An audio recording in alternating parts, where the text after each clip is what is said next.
기도하겠습니다. 참 살아계신 아버지 하나님 감사합니다. 하나님께서 거룩하시니 우리도 거룩하게 되어지기를 원합니다.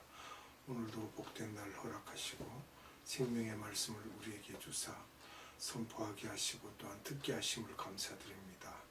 하나님, 오늘도 이 시간 오직 성령님께서 함께 하셔서 기름 부어 주시고 우리로 참 생명의 말씀을 심령에 담아 영생하는 길을 모색하여 갈 수 있는 복된 심령들이 될 수 있도록 은혜 위에 은혜를 더하여 주시옵소서.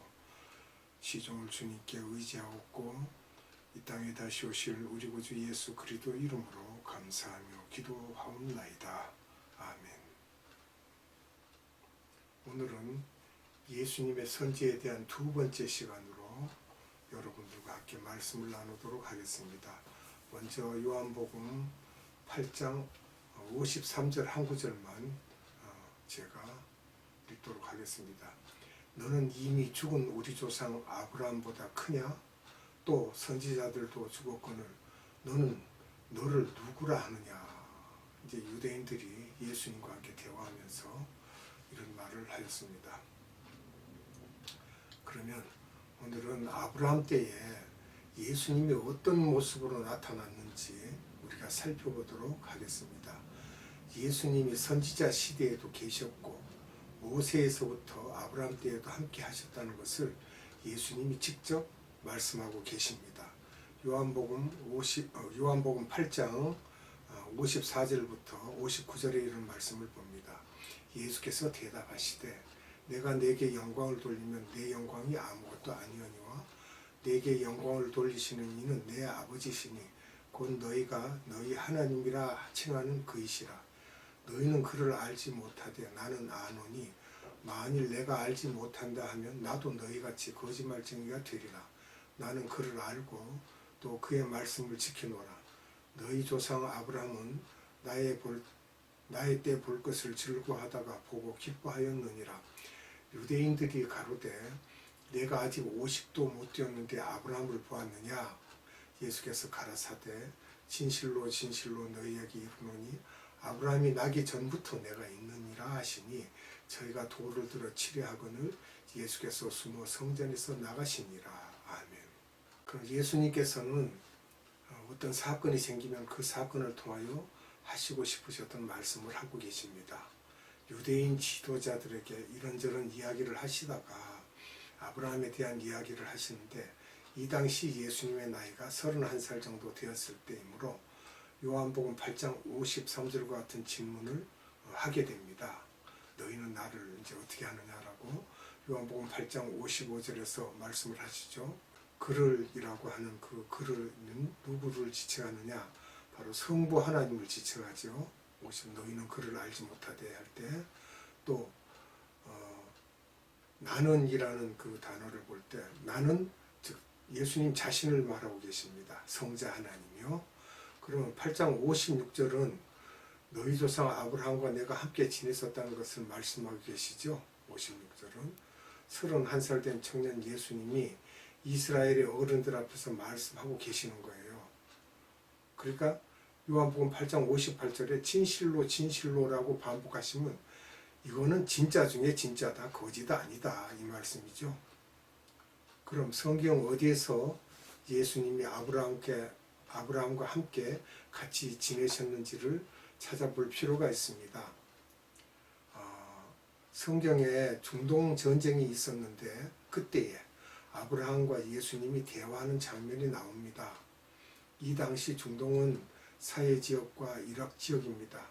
사해 지역 바로 밑에는 소돔과 고모라가 있고 가나안 지역의 헤브론 지역에서 아브라함은 살고 있었습니다. 그런데 소돔과 고모라 지역에 나가 살고 있던 조카 롯이 이 중동 지역의 전쟁으로 인하여 포로가 되어 곤란할 때 이 전쟁에서 도망 나온 자가 아브라함에게 알려주므로 이 전쟁에 참여하게 되고 이 싸움에서 승리하고 예루살렘 땅에 도착하였을 때 그 당시 그곳에 있던 멜기세덱 왕을 만났는데 떡과 포도주를 갖고 나와 아브라함을 만났을 때 그를 지극히 높은 하나님의 제사장이라고 하면서 아브라함이 그 그 멜기세덱 왕에게 전리품의 10분의 1을 드리는 장면이 나옵니다. 한번 보겠습니다. 창세기 14장 17절로 20절. 아브라함이 그돌라오멜과 그와 함께한 왕들을 파하고 돌아올 때에 소돔 왕이 사회 골짜기 곧 왕곡에 나와 그를 영접하였고 살렘 왕 멜기세덱이 떡과 포도주를 가지고 나왔으니 그는 지극히 높으신 하나님의 제사장이었더라.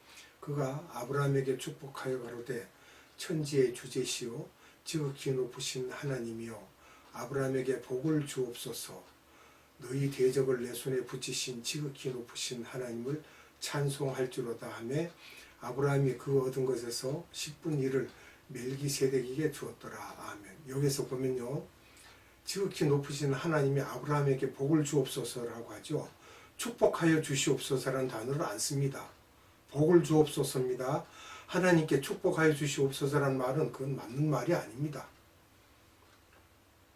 이렇게 한 후에 멜기세덱에 관한 이야기는 나오지 않았는데 나중에 시편 110편 4절에서 다시 한번 나오고 또 성경에서 쭉 안 나오다가 히브리서 7장에서 또 나오는데 히브리 사람들이 도대체 중동 전쟁 때 아브라함이 만났던 멜기세덱이 누구인지 아느냐 하면서 그 멜기세덱이 예수님이라고 하고 있습니다.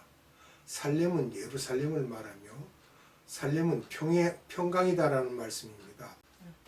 시편 110편 4절 여호와는 맹세하고 변치 아니하시리라 이르시기를 너는 멜기세덱의 반차를 좇아 영원한 제사장이라 하셨도다. 아멘. 히브리서 7장 1절로 4절 이 멜기세덱은 살렘 왕이요 지극히 높으신 하나님의 제사장이라 여러 임금을 쳐서 죽이고 돌아오는 아브라함을 만나 복을 빈 자라.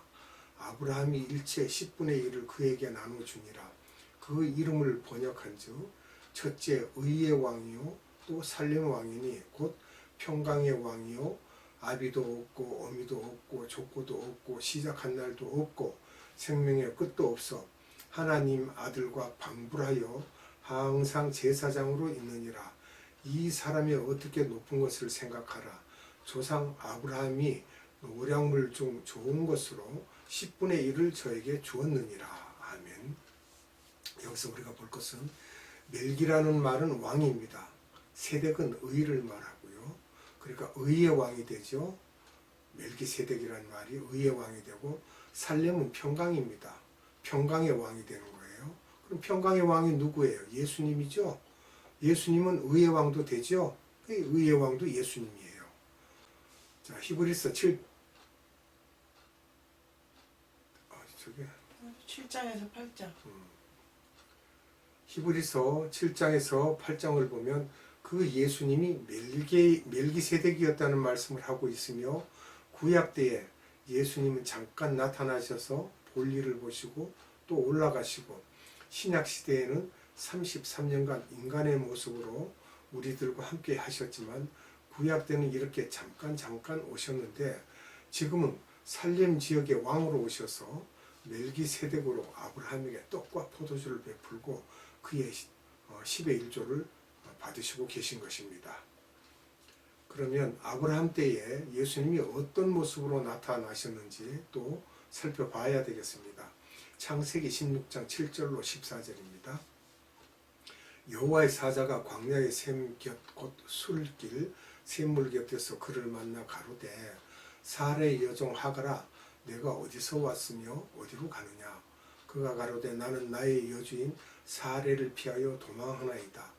여호와의 사자가 그에게 이르되 내 여주인에게로 돌아가라. 그 수하에 복종하라. 여호와의 사자가 또 그에게 이르되 내가 내 자손으로 크게 번성하여 그 수가 많아 셀 수 없게 하리라. 여호와의 사자가 또 그에게 이르되 내가 잉태하였은즉 아들을 낳으리니 그 이름을 이스마엘이라 하라. 이는 여호와께서 내 고통을 들으셨음이니라. 그가 사람 중에 들나귀같이 되리니 그 손이 모든 사람을 치겠고 모든 사람의 손이 그를 칠지며 그가 모든 형제의 동방에서 살리라.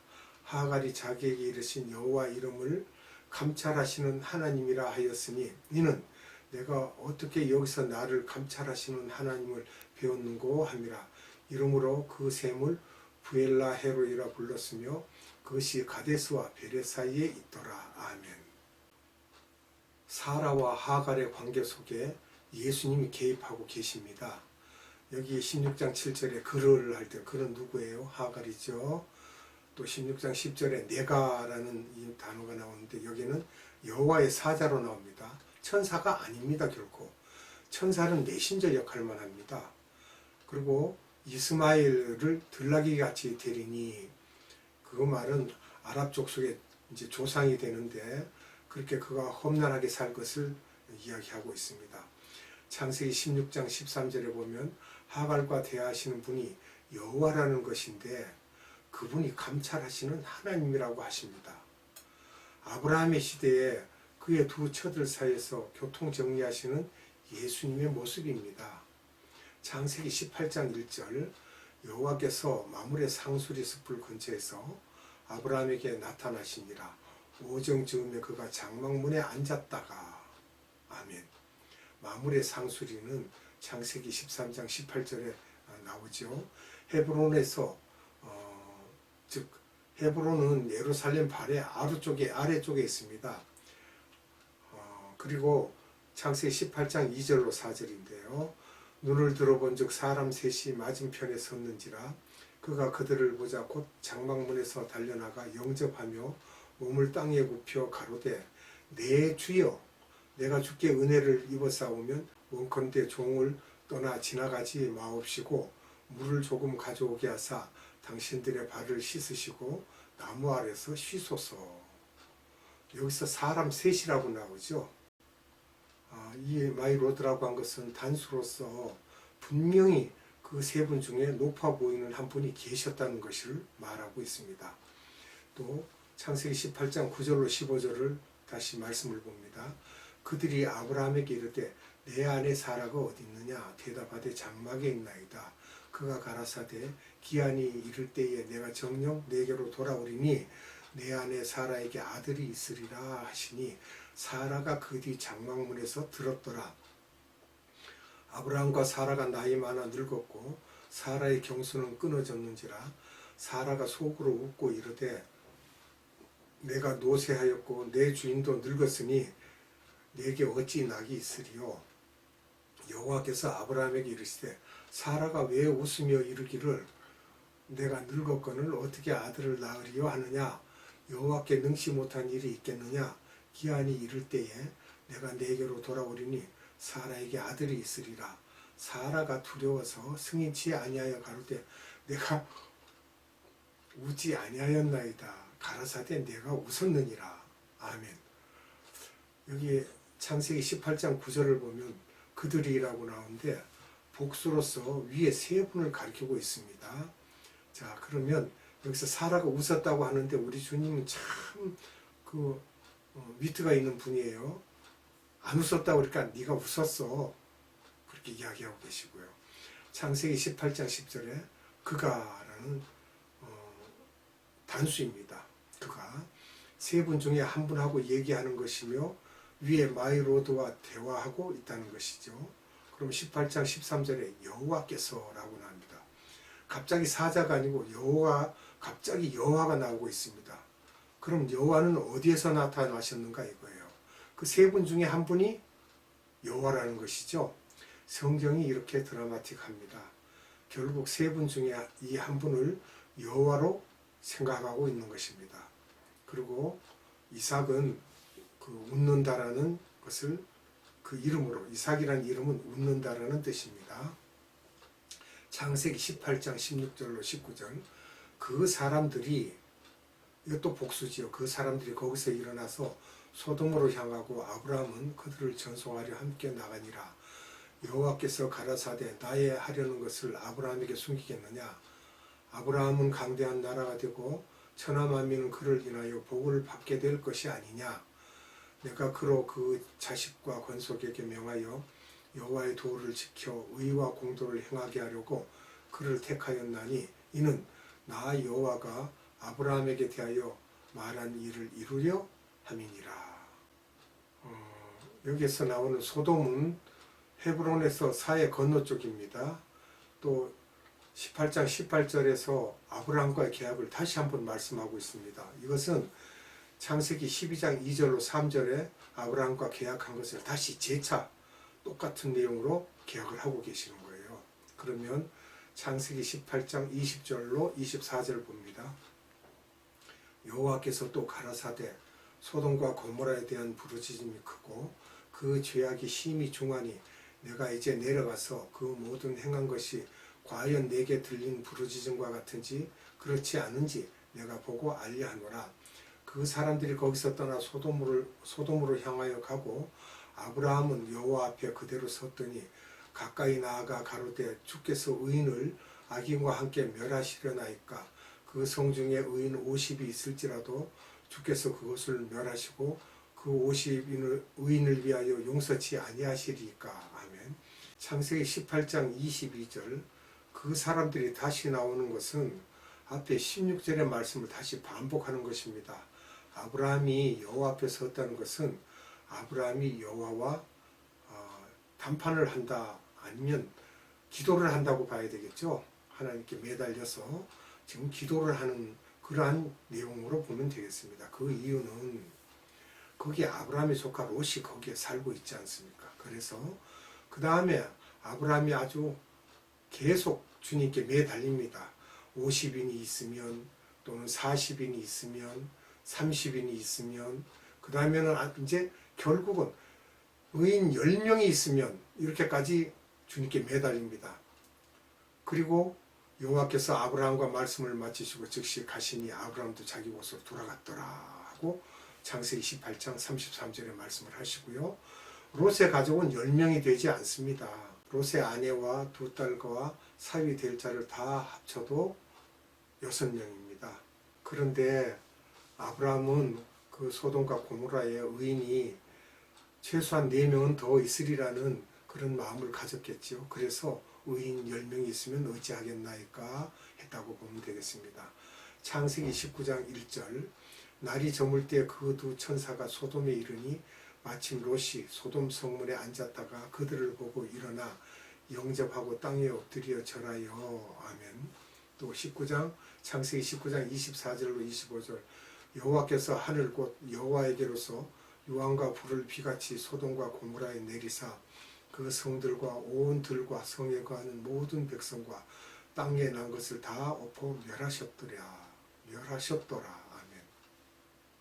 여기서 보면 두 사람이 나오죠. 그러니까 아브라함 앞에 나타났던 세 사람 중에 두 사람은 천사였다는 것이죠. 앞에서 분명히 세 사람이었는데 여기서 두 사람은 천사가 차원을 낮추어 사람의 모습으로 아브라함 앞에 보이셨던 것입니다. 그렇게 사람의 모습으로 나타났기 때문에 아마 점심을 먹고 떠나서 아브라함에게 식사 대접을 받고 헤브론에서 소돔까지 가는데 아마 저녁 나절이 되지 않았나 이렇게 해서 그러면 저녁 때 저물 때 가셨다는 것입니다. 천사였으면 날아서 갈 수도 있었겠죠. 그러나 사람으로 이렇게 몸을 드러냈기 때문에 사람의 걸음으로 가야 되겠죠. 그렇게 소돔에 이른 후에 천사의 파워를 가지고 결국은 지진을 일으키고 소돔과 고모라를 흔드시고 불과 유황을 비같이 내리게 하시면서 멸하셨다는 것입니다. 그리고 천사들이 롯을 해롭게 하고자 했을 때 집 안에 들어가서 그 사람들의 눈을 어둡게 하여서 아무것도 볼 수 없도록 하기도 하고요.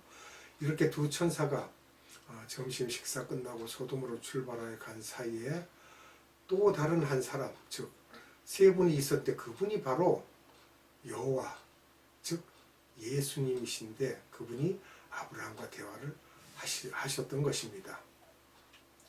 아브라함이 예수님과 대화했다는 말씀은 요한복음 8장에서 말씀하셨습니다.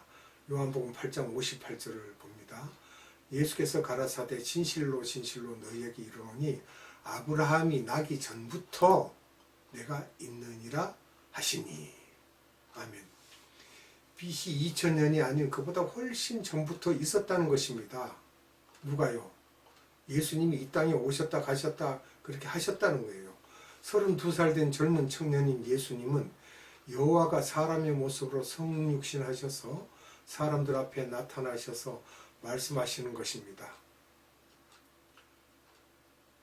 시간적인 측면에서 예수님의 신성을 보고 있습니다. 우리가 예수님께서 만물을 창조하셨다고 하셨잖아요. 요한복음 1장 1절로 3절입니다. 태초에 말씀이 계시니라. 이 말씀이 하나님과 함께 계셨으니 이 말씀은 곧 하나님이시니라.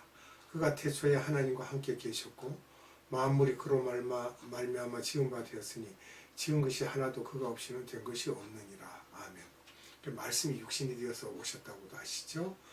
요한복음 1장 1절 태초에는 인더 비기닝입니다. 또 말씀은 원어로 로고스로서 대문자 엘로 되어 있는데 유일한 하나님이라는 말씀인데 여호와의 증인들이 사용하는 성경에서는요 엘을 소문자로 쓰고 있습니다. 그 이유는 예수님이 여호와 하나님이 아니라는 것을 증명하기 위해서 그렇게 하고 있다는 거예요. 말도 안 돼요. 함께 계셨다는 것은 하나가 아니라 두 개체가 있었다는 것입니다. 그런데 또 하나라는 것입니다. 보통 신구약에서 하나님이라고 하는 것은 성부 하나님, 즉 갓을 지칭하는데 엘로힘 하면 창세기 1장 1절에서 태초에 하나님 할 때 사용하고 있는 끝에 IM이 붙으면 복수를 의미하고 있다는 것입니다. 그럼 복수라는 것은 삼위 하나님을 말하는 것입니다. 즉 성부, 성자, 성령입니다. 우리가 삼위일체 하나님 하는데 한 하나님이신데 위가 세 개가 있다는 것입니다. 이것이 삼위일체 하나님의 개념입니다. 여기서 삼위 하나님이시면 한 하나님이신데 위가 셋이라는 것은 삼위 하나님은 질과 위와 양과 계급 등 다 똑같은데 이분들의 기능이 다르다는 것입니다. 성부 하나님은 계획하시는 하나님, 성자 하나님은 수행하시는 하나님, 성령 하나님은 수행토록 능력을 부여하시는 하나님. 이래서 이 삼위 하나님은 단독으로 무엇을 하지 않으시고 항상 삼위 하나님이 연합하여 같이 일을 하십니다. 성부 하나님이 계획을 하시면 성자 하나님이 수행을 하시고 또 성자 하나님은 성령 하나님이 도와주지 않으시면 수행하시지 못하십니다. 능력을 주셔야 되기 때문에 이렇게 묘한 관계 속에서 예수님께서는 나는 스스로 아무것도 할 수 없다는 말씀도 하신 것입니다. 성부 하나님께 물어보시고 성령 하나님께서 도와주셔야 할 수 있다는 말씀입니다. 예수님께서는 항상 그렇게 말씀하고 계십니다.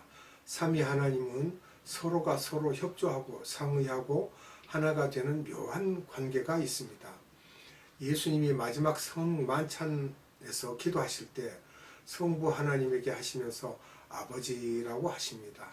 같은 위치에 계시면서도 이렇게 존중하여 부르시면서 우리가 하나인 것처럼 저기에 있는 제자들도 하나 되게 해달라고 하신 것은 하나 되게 해주시는 것은 결국 성부 하나님이 계획을 하시고 성령 하나님이 도와주셔야 할 수 있다는 것입니다.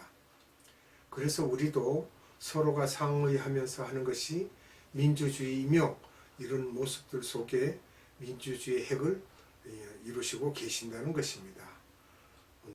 기도하겠습니다. 거룩하신 아버지 하나님 감사합니다.